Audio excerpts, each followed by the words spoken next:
Hey guys, it's Anya again, and this is day one of my free drawing challenge. You probably think that in this video I'm going to tell you the correct way of drawing a figure or a circle or a correct way of shading, but that's not my approach, sorry. So the mistakes that I'm about to talk about are mainly psychological mistakes again, but as you know by now, psychology is such a major part of becoming confident as an artist that I just have to talk about this. So listen up. Mistake number one that most beginner artists make is that they draw for results and not for the process. So if I ask you why you make the art, you are probably going to say that it's because you want to create this beautiful artwork. But I don't think that's the correct answer. I think that you should draw for the fun of it, for the process, and not to hang something on the wall or to create something that you can sell. So treat drawing just as going for a walk. You don't go for a walk to the park just to get from A to B. You actually go for the pleasure and enjoyment of it because you like the process of walking in the park. And you can apply the same thing to drawing. So just enjoy 10, 20, 30 minutes a day just looking at something and observing it and learning more about it, studying it through drawing.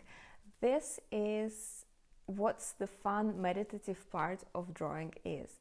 Maybe you can use drawing as a way of calm yourself down after a long day at work, or maybe it's going to be like a fun experimental creative activity that you set to yourself once in a couple of days. Whatever it is, just concentrate on drawing as a process and don't set yourself goals of creating a perfect picture that you're really happy with. Instead, set a goal of spending a certain amount of time doing the activity. Which brings us to the mistake number two, which is judging your own art and being harsh on yourself. It's so easy to judge your art because once you have drawn it, it's out there and you and other people can easily look at it and offer their own opinions about it. And to be honest, most people don't know how to judge art properly. So the way that they can judge art is by comparing it to a realistic subject. So it's easy for them to say like, oh, this doesn't look like a real person's face, or maybe like this horse doesn't look like a real horse. And this sort of judgments is just not helpful. Because I think that art is not about trying to recreate the image exactly as it is in real life. It's actually about trying to translate your own feelings, ideas as an artist, and trying to sort of touch a person in some sort of way with your art.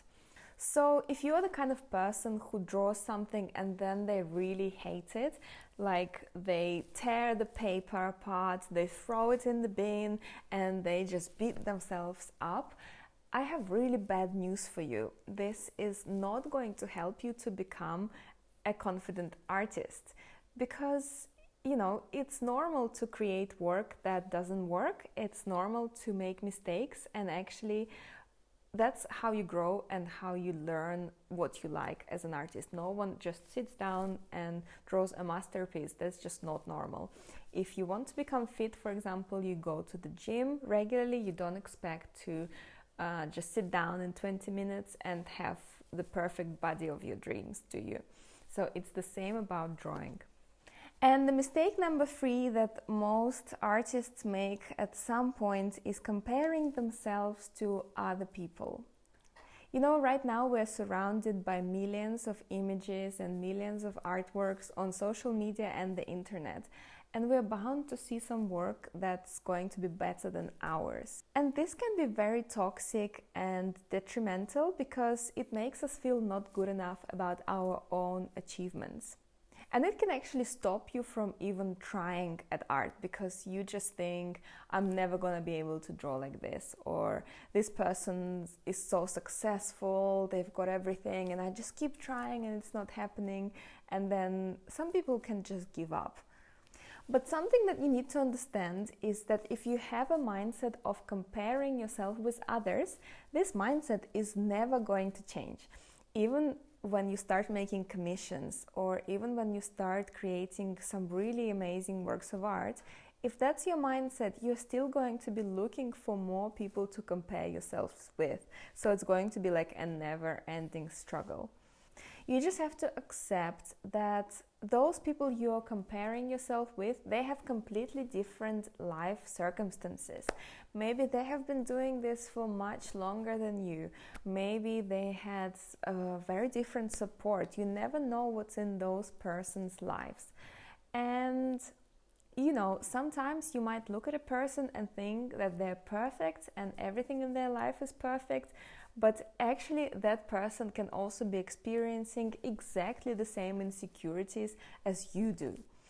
So if you're in this sort of mindset, it doesn't matter how many courses you do, how much better you become, you're still going to find ways to put yourself down all the time. And that's just going to slow the whole process of becoming an artist and being happy with your art, slow it down completely. So you need to take a step back and to only compare yourself with yourself, but in the past. That's the only person you're allowed to compare yourself with, not with the other people. So when you compare yourself to yourself in the past, look at all the achievements you've made. Look at how much you've come forward. And you need to start trying to talk yourself up and not talk yourself down.